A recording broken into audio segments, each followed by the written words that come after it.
Welcome, today in front of me ALCATEL 1 2022, and I'll show you how to mute notification sound on that device.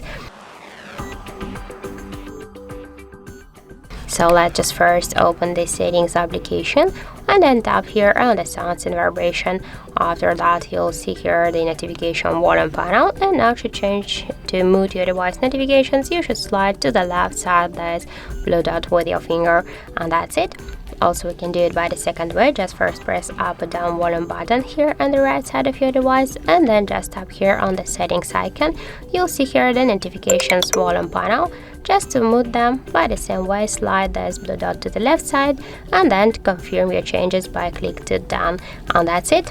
So thank you for watching, and if you find this video helpful, don't forget to leave a like, comment and to subscribe our channel.